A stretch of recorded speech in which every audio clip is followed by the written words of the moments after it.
It's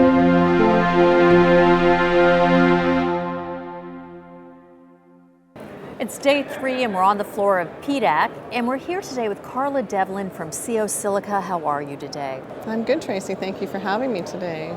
We did a masterclass with Sio Silica about the value of silica as a critical mineral, so I'm so excited to get an update. What's going on with Sio Silica right now? Well, currently we're in for our application through the EAB in Manitoba, and we're looking to be successful in the next month or two with an environmental license, and then we'll be getting in the ground and drilling. Okay, and so what are you doing here at PDAC? What's the goal? Yeah, I mean, networking is always pretty critical to any mining project or any company. So we're here networking, spreading the word, and talking about our resource. We have a high purity of silica, which it comes out of the ground at a 99.86. With a simple magnetic water wash, we become a 99.9. And then through research and development and beneficiation, we've been able to achieve a 5N product, so 99.999, which allows us to enter that semiconductor, microchip, advanced manufacturing world. So for those of you out there going, silica, critical mineral, we need to understand more. What are some of the top competitive elements on why investors need to be taking a look at Sio Silica as a company in the critical mineral space? Well, currently, we are considered one of the highest purities in the world, and we have a 15 billion ton deposit. So we have a 500-year mine life. And so that allows us to have generational wealth and allure advanced manufacturing into North America, into Canada, which is key for Canada right now. It allows us to protect our sovereignty, entering into the national defense sector. So those are some of the key points of Sio Silica. One of the themes, of course, at PDAC this year is Invest in Canada. Our critical minerals co-chair, Jack Lifton, keeps saying over and over again, Canada is the answer to all the critical mineral issues in the United States. The only thing Canada needs is capital. But you guys don't need capital. Yeah, we're kind of an anomaly. We're fully funded. And we're ready to build out the mine as soon as we get that environmental approval. Over the last several days, Carla, we're hearing the same theme from a lot of companies, which is governments getting involved. Have you been having government discussions while you're here this week? Yes, that's one of the key factors of coming to PDAC is that you get access to government. So we've been actively having those conversations with federal and provincial government, which are very important and key to any project, as we all know. So how has government been like to deal with? I think there needs to be improvement. We have to be more collaborative when we have a proponent at the table. We have to have those roundtable discussions where we're working towards the betterment of the future of the province or for Canada. We need to be collaborative. Government needs to say to proponents, how can we help you? We shouldn't have to attend functions and try to get 2 seconds, 1 minute in front of an elected official and then go home and think about it all night.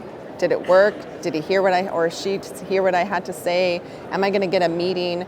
We shouldn't have to have that stress when we're already stressing moving a project forward. Right? And so as we delay and as we chase meetings and chase opportunities, capital can be a coward and capital can run. And so we need to make sure that we're securing our capital, and securing capital means the government needs to be collaborative with proponents. And that allows for, an ecosystem of support. And right now we're seeing that in Manitoba is that we're chasing meetings. We're chasing to have opportunities to get in front of ministers and to get in front of the bureaucrats. We need to have it that when you put in for an application that's going to bring billions of tons of tax revenue to your province and create thousands of jobs, you should be a very important person and you should be sought out. And so I think when we move to how can we help you, we're going to have a better opportunity of being successful in Canada and especially Manitoba.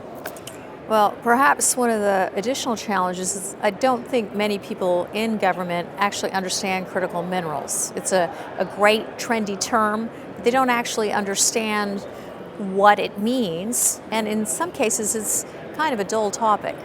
It's very true. I mean, the more you dig into it, the more you recognize that we use critical minerals every single day, whether we're digesting it through fillers, because silica, and I always use this as an example, the last ingredient on your rotisserie chicken at Costco, if you look at the label, is silica. And so you recognize that you're touching it, you're using it, and you're digesting it every day. And so in advanced manufacturing, where we need to get in Canada, because we don't have a lot of manufacturing, we need to use our critical minerals to attract that. So we can have solar panel production, we can have microchip production, we can have semiconductors. These are value added. And in Manitoba in particular, we have been a province where we will ship out our resources and buy it back. And we've been labeled the have-not province.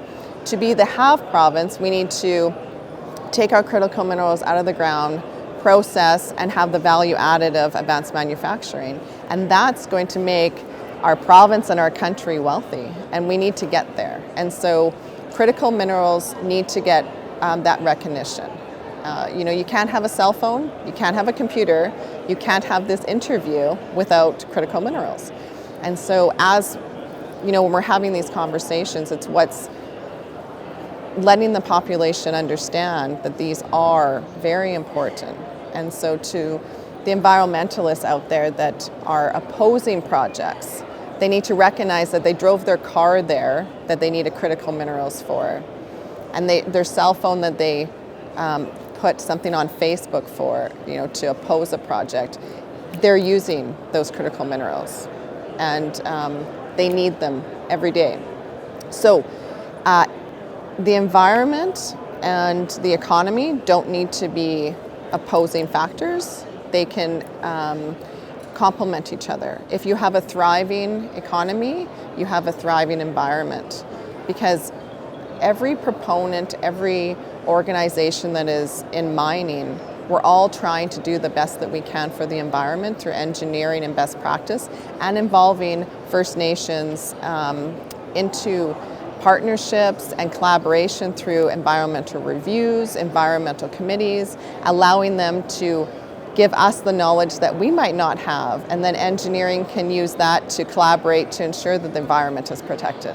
So I think that there's a runway for the future of mining and critical minerals in Canada, with collaboration with First Nations, with environmental reviews, that we can achieve success overall.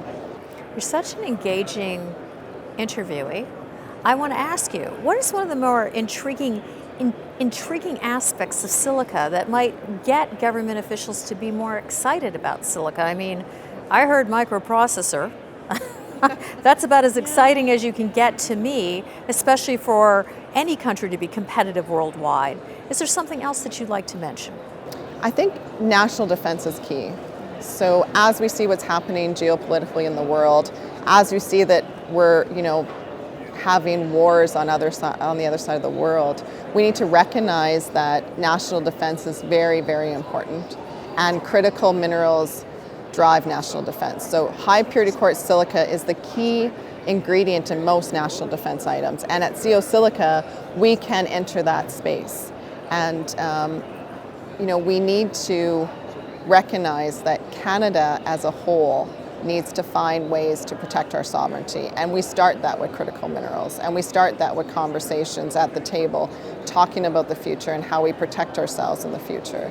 So for me, that's kind of the key factor of Sio Silica, is that we can enter the national defense sector and protect our country.